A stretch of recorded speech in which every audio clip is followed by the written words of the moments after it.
ఓం సాయిరామ్. అందరికీ స్వాగతం. ఈరోజు మనం షిరిడీ సాయిబాబా వారి అద్భుతమైన బోధనల్లోకి, ఆ జ్ఞాన సముద్రంలోకి ఒక చిన్న ప్రయాణం చేయబోతున్నాం. ముఖ్యంగా సాయిబాటలో కొత్తగా నడక మొదలుపెట్టిన వాళ్లకోసం ఆయన ప్రేమని, ఆ జ్ఞానాన్ని కొంచెం లోతుగా అర్థం చేసుకునే ప్రయత్నం చేద్దాం. సరేనా? బాబా చెప్పిన ఈ మాట చూడండి, ఎంత అద్భుతంగా ఉందో. మన ప్రయాణానికి ఇదే దారి చూపే దీపం. అంటే ఆయన మన చిన్న చిన్న కోరికలు తీరుస్తూనే చివరికి మనకు నిజంగా ఏది మంచో, ఏది మనకు శ్రేయస్కరమో ఆ దారిలోకి మనల్ని తీసుకొస్తారన్నమాట. మరి మన ఈ ప్రయాణానికి ఆధారమేంటి? అదే ఈ పవిత్రమైన శ్రీ సాయి సచ్చరిత్ర. ఈ గ్రంథంలో సాయిబాబా జీవితం, ఆయన చెప్పిన మాటలు అన్నీ మన కళ్ల ముందే జరిగినట్టుగా ఉంటాయి. అయితే ఈరోజు మనం ఈ పుస్తకంలోని 33వ అధ్యాయం మీద ప్రత్యేకంగా దృష్టి పెడదాం. ఎందుకంటే అందులో ఎన్నో అమూల్యమైన పాఠాలు దాగి ఉన్నాయి. సరే, ఇక మొదటి పాఠం. ఇది విశ్వాసం గురించి. ఒక విషయం మనం గుర్తుపెట్టుకోవాలి. బాబా చెప్పే పాఠాలు ఎక్కడనుంచో రావు, మన జీవితంలో మనం ఎదుర్కొనే సవాళ్లనుంచే పుడతాయి. ఇక ఈ అధ్యాయంలో మనం ఒక భక్తుడి కథని చూస్తాం. ఆయన జీవితంలో ఎన్నో కష్టాలు, మనసంతా చెప్పలేనంత ఆందోళన, సందేహాలతో గుండె బరువెక్కిపోయి ఇక దిక్కుతోచక బాబా దగ్గరికి, షిరిడీకి చేరుకున్నాడు. అలా వచ్చిన ఆ భక్తుడు తన బాధలన్నీ, తన సమస్యల మూటలన్నీ బాబా పాదాల దగ్గర పెట్టేశాడు. అప్పుడు బాబా ఏం చేశారో తెలుసా? ఏమాత్రం తొందర లేకుండా, ఎంతో ఓపికగా, అంతకు మించిన ప్రేమతో ఆయన గోడునంతా విన్నారు. ఆయన మాటల్ని శ్రద్ధగా ఆలకించారు. ఈ గ్రంథంలోని ప్రతి అక్షరం బాబావారి ఆ కరుణకు సాక్ష్యంలా నిలుస్తుంది. ఈ కథ ద్వారా బాబా మనకు శ్రద్ధ అంటే ఏంటో నేర్పిస్తున్నారు. శ్రద్ధ అంటే గుడ్డి నమ్మకం కాదు, అదొక అచంచలమైన విశ్వాసం. ఒక సారవంతమైన నేలలో మనమొక విత్తనం వేశామనుకోండి, దానికి నమ్మకం, ఓపిక అనే నీళ్లు పోస్తూ ఉంటే అది ఖచ్చితంగా ఒక మహావృక్షమవుతుంది. శ్రద్ధ కూడా అచ్చమలాంటిదే. సో ఈ పాఠాన్ని మనం మన జీవితంలో ఎలా ఉపయోగించుకోవాలి? చూడండి, మన దారి స్పష్టంగా కనిపించినప్పుడు కూడా పైన ఒక పెద్ద ప్లాన్ ఉందని నమ్మాలి. వచ్చే కష్టాల్ని అడ్డంకులుగా కాకుండా మన నమ్మకాన్ని ఇంకా బలంగా మార్చే అవకాశాలుగా చూడాలి. అన్నింటికన్నా ముఖ్యంగా కష్ట సమయాల్లో బాబా మనతోనే ఉన్నారని ఎప్పుడూ మర్చిపోకూడదు. ఒక్క క్షణం ఆగుదాం, కొంచెం ఆలోచిద్దాం. మన జీవితంలో ఇప్పుడు మనం ఎదుర్కొంటున్న పరిస్థితుల్లో ఏ విషయంలో మనం ఇంకాస్త ఎక్కువ విశ్వాసం ఉంచగలం? మనల్ని మనం ప్రశ్నించుకుందాం. శ్రద్ధతో పాటు బాబా చెప్పిన మరో అద్భుతమైన పాఠం శరణాగతి, అంటే సరెండర్ అవ్వడం. దీన్నే ఆయన సబూరి అన్నారు. ఓపికతో కూడిన ఈ శరణాగతిలో ఎంత శక్తి ఉందో తెలుసా? ఇప్పుడు ఇంకో కథ చూద్దాం. ఈ కథలో వ్యక్తి మనందరికీ తెలిసినవాడే. ఎందుకంటే ఆ పోరాటం మనలో చాలామంది చేసేదే. అదేంటంటే ప్రతి విషయాన్ని, ప్రతి ఫలితాన్ని మన కంట్రోల్లో ఉంచుకోవాలని విపరీతంగా ప్రయత్నించడం. దానివల్ల ఆందోళన పెరగడం తప్ప ఏమీ జరగదు.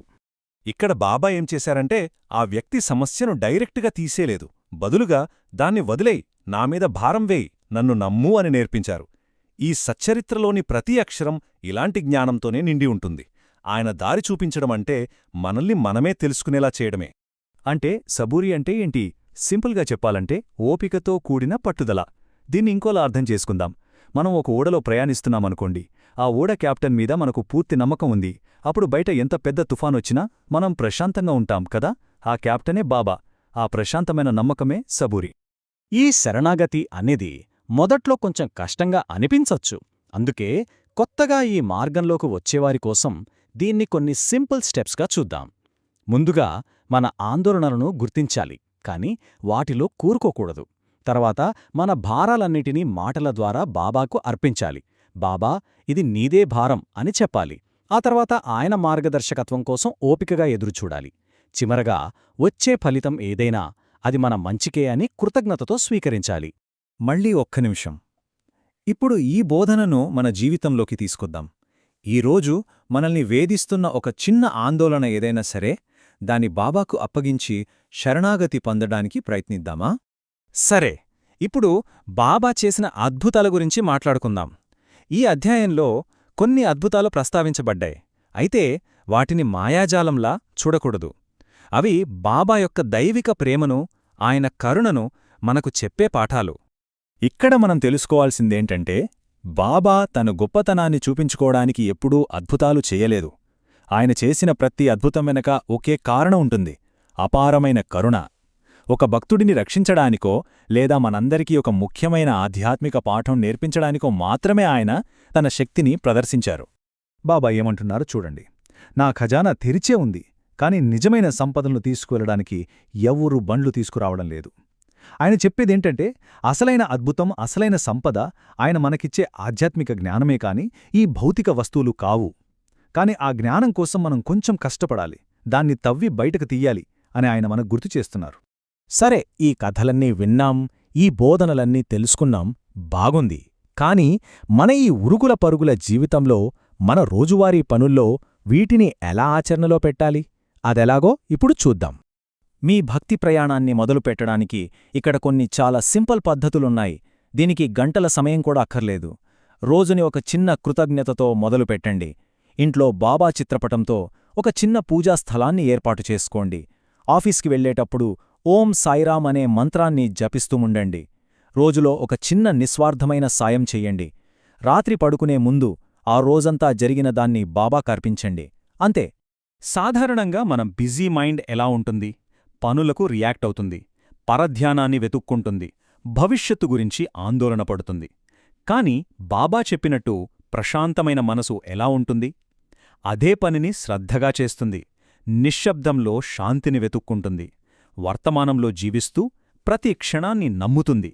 మనం చేసే ప్రతి పనిని బాబాకి అర్పణగా చేస్తే మన మనసు కూడా నెమ్మదిగా ప్రశాంతంగా మారుతుంది. సరే, మొత్తం మీద ఈ 33వ అధ్యాయం నుంచి మనం నేర్చుకోవలసిన ముఖ్య పాఠాలు ఏంటి? 1. శ్రద్ధ అంటే విశ్వాసం. ఇదే మన ఆధ్యాత్మిక మార్గానికి పునాది. 2. సబూరి అంటే శరణాగతి. ఇదే మనశ్శాంతికి తాళంచెవి. 3. నిస్వార్థం. ఇతరులకు సేవ చేయడంలోనే నిజమైన ఆనందం ఉంది. చివరిగా నిరంతర స్మరణ. రోజంతా బాబాని మన మనసులో తలుచుకుంటూ ఉండటం. మన ఈ చిన్న ప్రయాణం ముగింపు దశకు వచ్చేసింది. ఒక్క విషయం గుర్తుంచుకుందాం. మనం విన్న ఈ కథలు కేవలం పాతకాలం నాటివి కావు. అవి ఈరోజుకి, ఈ క్షణానికి కూడా మనకు దారి చూపే సజీవం మార్గదర్శకాలు. ప్రతి కథ, బాబా చెప్పిన ప్రతి మాట మన జీవితానికి వెలుగునిచ్చే దీపాల్లాంటివి. చివరిగా ఈ ప్రశ్నతో ఈ ప్రయాణాన్ని ముగిద్దాం. సాయిబాబా ప్రేమ, ఆయన జ్ఞానం మన ప్రయాణాన్ని ఇప్పటినుంచి ఎలా ప్రేరేపించగలవు? ఆయన బోధనలు వినడానికే కాదు, ఆచరించడానికే. ఈ క్షణం నుంచే ఆ ప్రేమను, ఆ జ్ఞానాన్ని మన జీవితంలోకి ఎలా ఆహ్వానించాలో ఆలోచిద్దాం. మన ఆధ్యాత్మిక ప్రయాణాన్ని మరింత ఉత్సాహంగా ముందుకు తీసుకువెళ్దాం. ఓం సాయిరాం.